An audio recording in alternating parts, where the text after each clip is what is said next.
Welcome back, Focus Learners. Today on The Explainer, we are diving straight into a seriously fascinating piece of source material. It's called First Battle, the architecture of morning discipline.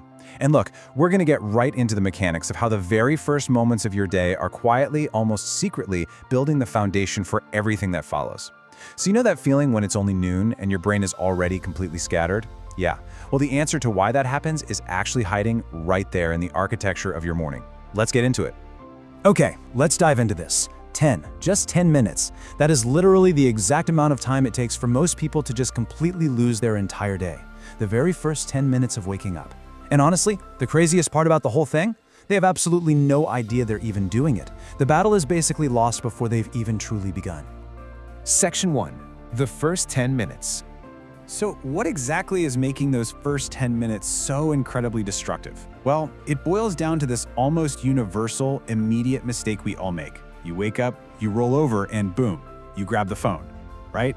By instantly checking those feeds, reading a barrage of notifications, and comparing yourself to strangers online, you're literally flooding your brain with chaotic noise and cheap dopamine. And you're doing this before your mind has even had a chance to take a breath. Psychologically speaking, this silent little habit actively destroys your focus and discipline for the rest of the day. It basically forces your brain into this state of rapid-fire consumption instead of deliberate intent. Section 2. The brain's sensitive hour. Now, what's really interesting here is this crucial psychological reality. Mornings aren't just a chronological beginning, you guys. They actually set the absolute direction of your mind.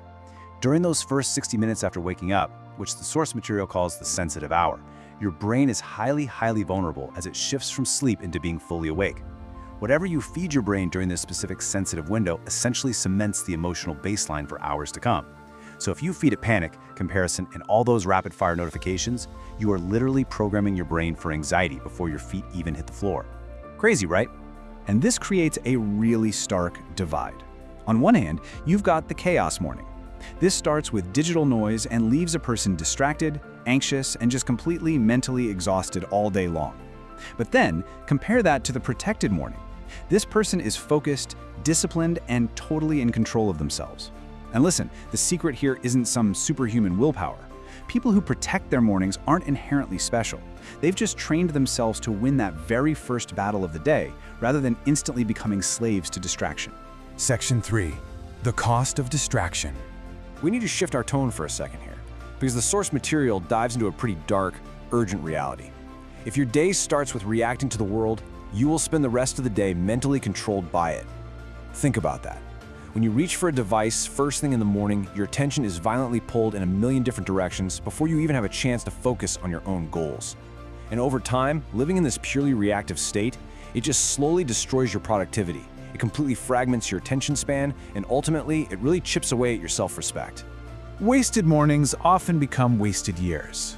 I'll just let that sit for a moment. It sounds a bit dramatic at first, sure, but deep down, we all know it's true. That is the compounding, frankly devastating cost of letting our days slip away to daily distraction. And this really prompts an uncomfortable question, doesn't it? How many mornings have disappeared without purpose? I want you to think honestly about your own life for a second. How many times have you told yourself, "Oh, I'll start tomorrow," and then lost real opportunities just because you couldn't control a simple, unmanaged habit right after waking up? Section 4. Micro habits and massive impact. Let's move along and see how this builds, because there is an empowering way out of this if we just understand how time actually compounds. Notice the progression. It starts with those first 10 minutes. That feeds right into the first hour, which then dictates the rest of your day. And those days, they stack up to become your years. The central thesis we're getting from the material is this: your future isn't built by massive, earth-shattering moments. It's built by small behaviors mapped across this exact timeline. So we don't need to hunt for these huge, complicated solutions. You absolutely do not need some grueling 5 a.m. routine or that fake productivity that looks so perfect on social media. What actually works, the real game changer, is real discipline. Just small, repeated, sustainable behaviors. Simple habits. Section 5. Reclaiming your morning. Okay, so how do we actually take back our mornings? The mechanics of winning here are incredibly straightforward.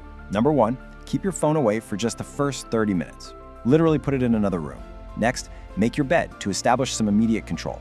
Get outside for a quick walk. This actually regulates your circadian rhythm.